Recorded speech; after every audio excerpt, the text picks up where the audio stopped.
licensing changes. So we're definitely going to focus very heavily on that. And so why this is important is Microsoft is setting 2026 up to be the most expensive renewal cycle we've ever seen. The change that they made, they're eliminating price tiers.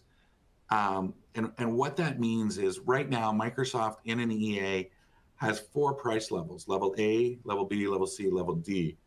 And between those on the Microsoft 365 product, there's anywhere between about 5 and 7%. So if a product is $100 on level A, it's probably 93, or between 93 and 95 on B, et cetera, et cetera. Now they've announced that they're eliminating some of those price tiers.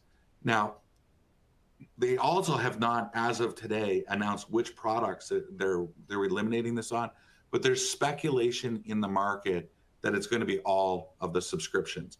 So your M365 E5s, your Project Onlines, your Dynamics, your Visios, your Power Apps, all of that. So there is speculation that it's going to be all products that are in the M365. Now, Microsoft said they're doing that to get price parity, but they started this actually with Copilot. When Copilot launched, it was one of the first products that we saw that did not have level discounts. The list price for each level was $30 per user per month.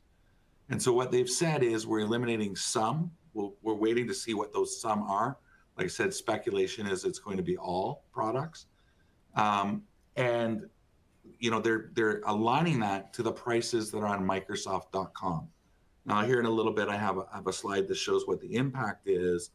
But the other thing that they're doing in general in market is they're tightening their discounting policy.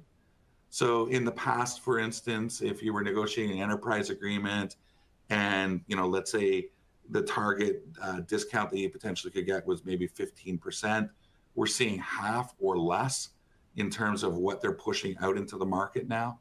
They've also cut the way that they pay your partners. So your reseller on your enterprise agreement or your LSP, they, in December of last year, basically eliminated the rebates that they gave back to them, which has forced those companies to provide lower levels of services to their clients.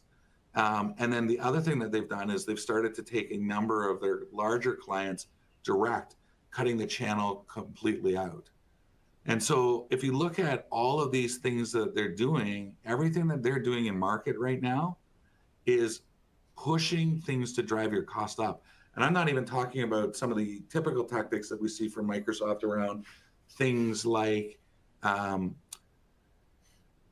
bundling and, putting in